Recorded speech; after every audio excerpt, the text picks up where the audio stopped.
way that we work within IKEA, we call it the fun funnel. And the fun funnel is to try to have as many ideas as possible, and then you funnel it down to the very good ideas at the end. All of the collaborations that we've done always starts with the same question. What is the thing that we want to change? We want to learn more, and we want to learn about the creative explosion in Africa and how that is part of urban life.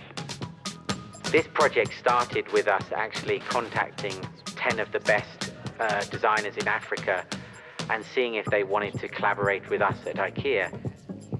What's really interesting about this collaboration is that the expression between the African designers and European designers are really different, and the mix is really interesting. I think one of the big visions was how could we learn from them by matching them together with IKEA. 2 years ago we met in Design Indaba for the first time to create together. I love being an artist. It's addictive. If I can do that for the rest of my life, I'll be very happy, yeah. I get my inspiration mainly from my environment. I'm having a hard time designing without using those parameters. It's been an amazing journey to see our ideas going from concept to finished product. For the IKEA project, I was really interested in exploring the urban landscape of Africa. Finally, we'll have an African collection produced by IKEA. This was, for me, an opportunity to speak to a much broader audience. Trying to make the most out of waste in our work today. So wait for it and we'll tell you more in a few minutes on stage. For this collection, I wanted to speak about the rituals around braiding. I'll see you on stage in a bit to tell you the rest. And at the end of the day, this is going to be a global collection in all of our stores all around the world and online sales.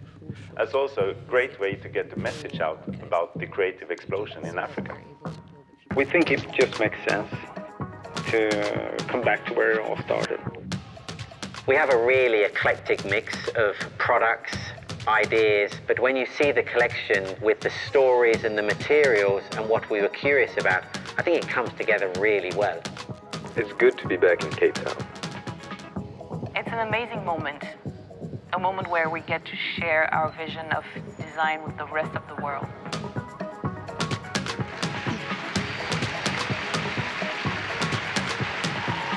Let me introduce your next designer, Nadia Botti.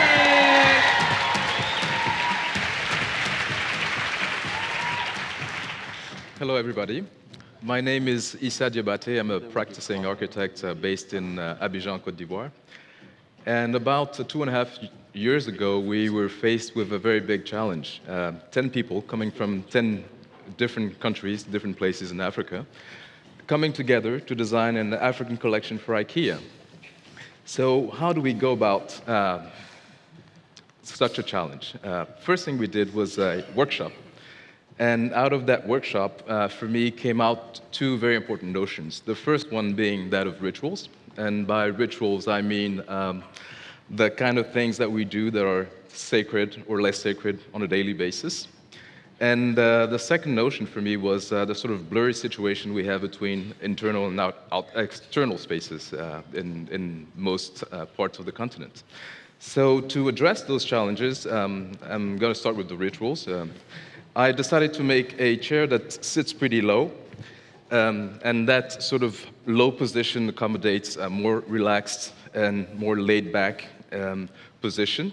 And that position sort of draws us into sort of more relaxed and more position where we can exchange and talk, especially around food or drinks. And which leads me to the second part of my interest, which was the indoor-outdoor exploration. In order to do that, the chair has to be pretty light and simple to make, which is why I chose plywood. The thickness is relatively thin. It is very easy to put together and assemble, and it relies on basic principles of cutouts and physics to make it sit and sturdy. So the chair actually doesn't have any glue or screws or nails. it just fits together with just pieces of plywood sort of interlocking, which makes it perfect for hacking. So I'm quite curious to see what will happen with this chair, maybe 2-3 years down the line. And that has been a quite great experience for me and for my colleagues here, because it was pretty interesting to see how we started from a quite conceptual idea and finished with a sellable project that we have here. Thank you.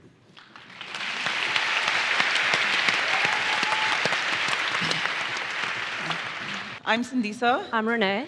And we, for the IKEA project, collaborated on a series of printed textiles for the home. And Renee and I both studied architecture, and we both had a real love for printed textiles. So, yeah. And we were both South African. Colors, shapes, constructing things, exactly. Really. Yeah. And so with that in mind, we wanted to really explore the natural landscapes of South Africa, as well as the urban landscapes. Yeah. Renee, you were focused mainly on natural landscapes. Yeah, I really wanted to bring an awareness to the African elephant, which is this intelligent animal. Gets poached a lot in the north of South Africa. It's got incredible maternal instincts. So I became really focused on capturing that. And Sindiso was more interested in the urban landscapes, especially Joburg. Exactly. I really wanted to explore African cities and how a lot of these modernist buildings, which are in these African cities, get inhabited by people who redefine them and they disrupt them. One of them being Ponte City, which is one of the most iconic buildings in Johannesburg. So I guess our premise was basically looking at our two different landscapes and then beginning our collaboration. Yeah. So I started with a line drawing of a migration of a family of elephants. And Sindiso started with an abstract interpretation of Ponte Tower. And I was in Cape Town. Sindiso was heavily pregnant in London. We Skyped a lot. She was always snacking. And we basically sort of just sent each other our artwork and decided to have free range with it, kind of non-precious, just hack it up. We were cutting it up. We used all forms, drawing over it, cutting Analog, digital. Exactly. We must have sent about 300 emails. I mean, it was quite an intense process. It was very full on. Yeah. And so at that point, IKEA introduced us to Johanna Jelinek, who's this beautiful Swedish woman. She's a product designer for IKEA. Her father was an iconic IKEA designer. And she came with her own knowledge of products and also how to apply patterns to products. She really helped us focus on how to look at a product as an individual and look at the prints in relation to that product. So we really began to flesh out ideas on each product we made. And there were a number at scale. Yeah. And there was a number of products towards the end. And then it was all sort of edited down. But it was an amazing exercise. There was 3 of us in 3 different cities all working on each product individually. I think what was cool about the process is we developed a really fun way of collaborating, but also it's so possible with the internet to work with, African designers from any context. Exactly. Yeah. And then I guess our last sort of point was we really wanted to look into sustainability and we wanted to create heirlooms within the collection. And with the heirloom, we mean a product that can be passed through generations, that can last, and that it's really durable. Yeah. I mean, one of our biggest inspirations is I have a quilt that was given to my son Kaya when he was born, and it's something that I've handed over to my daughter, and I want to, hopefully they will all hand it over to their children eventually. And that basically be the premise of making our quilt, trying to create a product that becomes a family member, becomes part of your story of your life, and isn't just there for a moment. Yeah. Thank you. Thank you.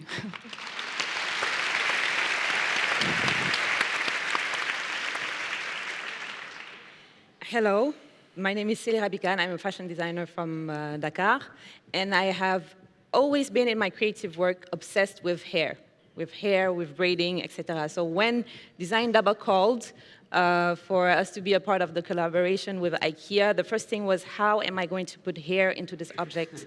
How is it going to happen? So we found a way, and I think the main door we found is to dig deep into the ritual of braiding, what it meant in the past, in the far past, throughout the continent, but mainly in West Africa, what it means today, and what are the new forms that braiding is taking. And through the process of creating the objects and communicating with Ina, the designer from IKEA that I've worked with, I realized that braiding was first and foremost about language, it was about communication, and it was also a great moment of intimacy. So this object right here, this is a basket, this is a small version of it, and this is a big version of it.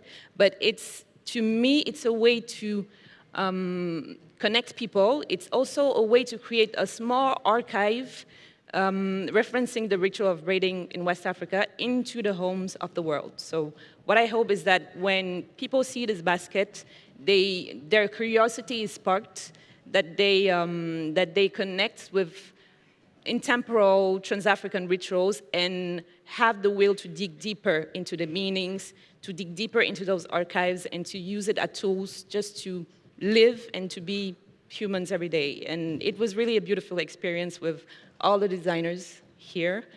And here's the result. Can't wait to tell you more about it at the Overall spot. Thank you.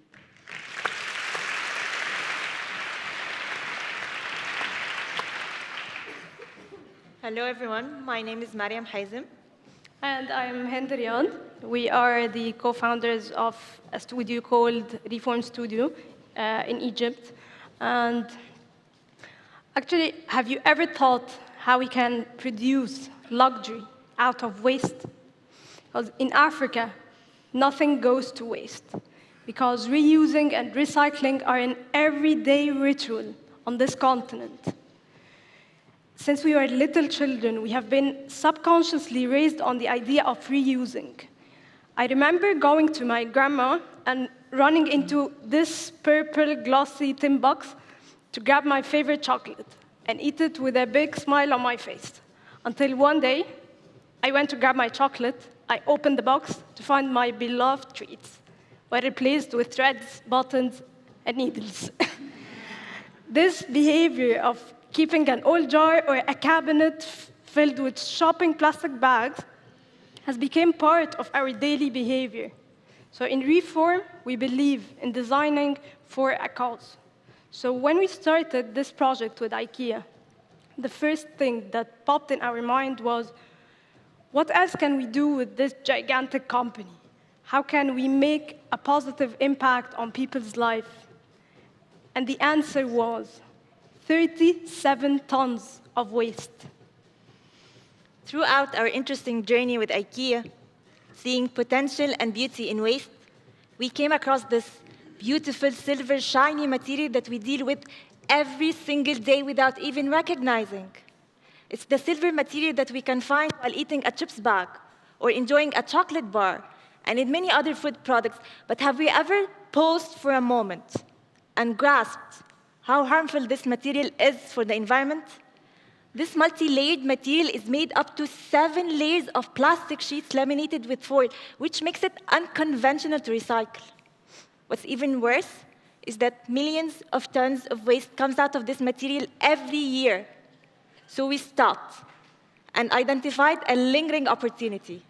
So our idea was to upcycle this waste and turn it into an outstanding, durable woven fabric that was applied in different applications in the overall collection, such as rugs, cushion, and even a tote bag where every piece is unique. We really enjoyed working on this collection. Our design process with IKEA has been both very inspiring and very challenging. We loved how they are sustainably driven and that together we were able to show that there are unlimited possibilities of how we can reuse the waste in our world today. Thank you. Thank you.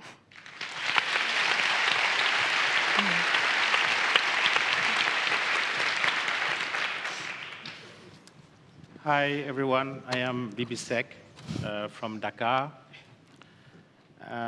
The first time I was contacted by Design Indaba to collaborate on this collection, I went back to bed. Because I thought I was dreaming. You know, years ago when I bought my first furniture, it was in an IKEA store. You know, not only the IKEA product, they have weird names, so you know. But it's also the most democratic brand. I believe that all of you sitting in front of me has at least one item that comes from the IKEA.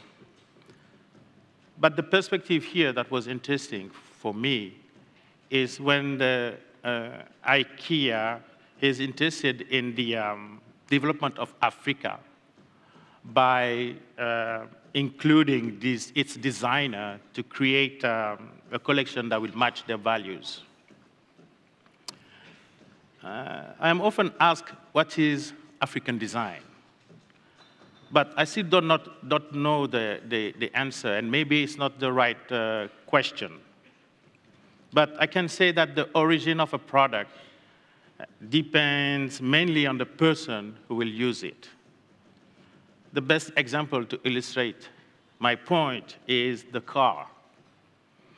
You have to come to Senegal and see how a car designed in Germany, made in Germany, will become an African car.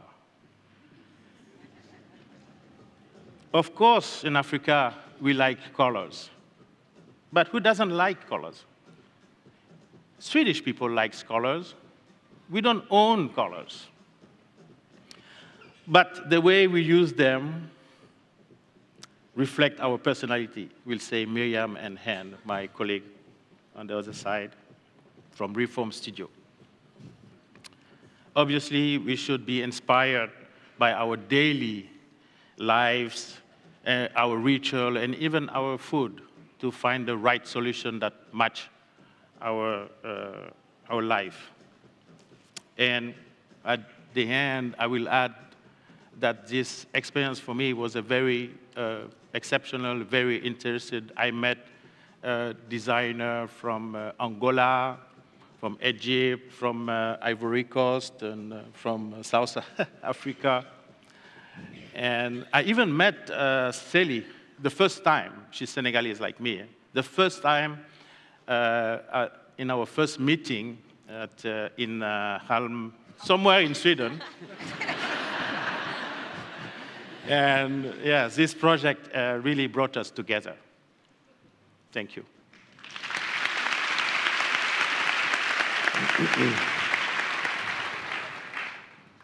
Hi, my name is Bethan Rayner. Hi, and I'm Naeem. It's great to be back here. We're from Nairobi. Our ideas for this collection have taken inspiration from everyday Kenyan life, where there are so many examples of how people get together to chat, drink tea, and even cook together outdoors. As architects, we have to be interested in ideas around how people come together and the spaces and objects that help make that happen. The choices we make around food have never been more important. Ours is a simple idea to say, let's celebrate slowing down, cooking together, and eating together. And sometimes all we need are a few objects to help us to sit in the right way and cook that special meal. The other idea we wanted to address was how to design things that are not throwaway. In our own workshop, we're used to designing and making things that will last for a long time, and we wanted to see if this was possible in mass production. To do this, products have to be well-made and durable, but it's even better if they become more beautiful as they age. Yeah, so the pieces we designed all have a really strong sense of utility about them. They're also very versatile, and that's in the spirit of compact living that IKEA is really keen on. And so take this, the bench and the table, for example, set up in a circle, sets up a really intimate dining space, or it can be arranged in a much more open, more public arrangement. But either way, it's about bringing people together. Or even this cast iron pot, it's got a skillet lid, so you can cook with it separately, or you can put it in the oven, or you can bake with it. So yeah, all very versatile. All the pieces are made of really honest, raw, natural materials. The solid wood will take dents and knocks and bruises well, and the unglazed ceramic and unglazed cast iron will build a beautiful patina over time as you use it. And the thing is, if you leave your mark on an object, you own it, and you're much less likely to throw it away. Yeah. Thanks. Thank you.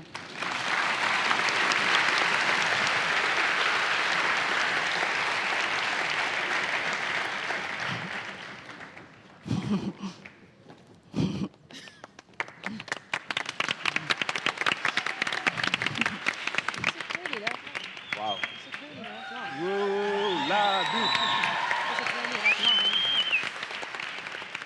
Greetings, everyone.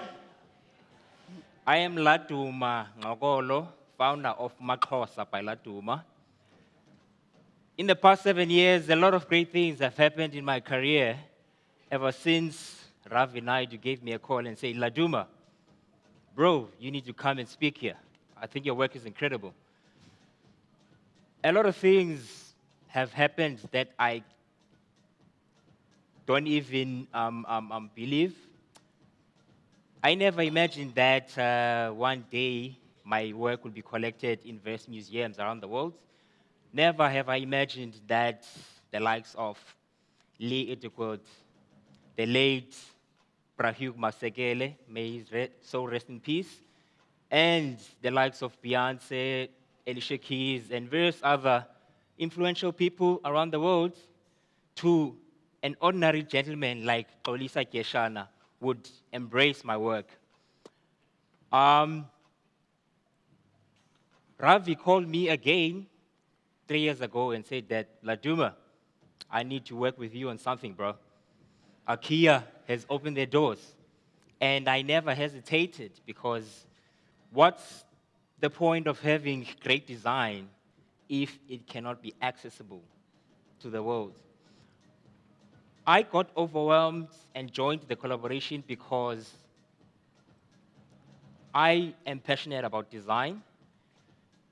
And I also asked, are you going to look at Africa as an option in the future to manufacture some of those products? Of course, being involved in the value chain is key and important as well. I got super overwhelmed because we got to discuss about the materials. I got to decide on the material for the rug that I designed.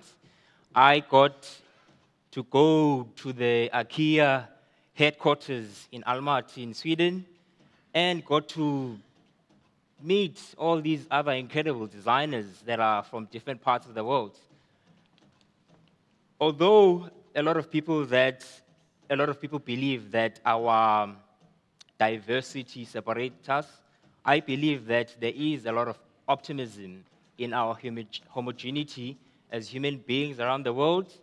And what you see today here is because of our homogeneity as the world and a celebration of the motherland. Thank you.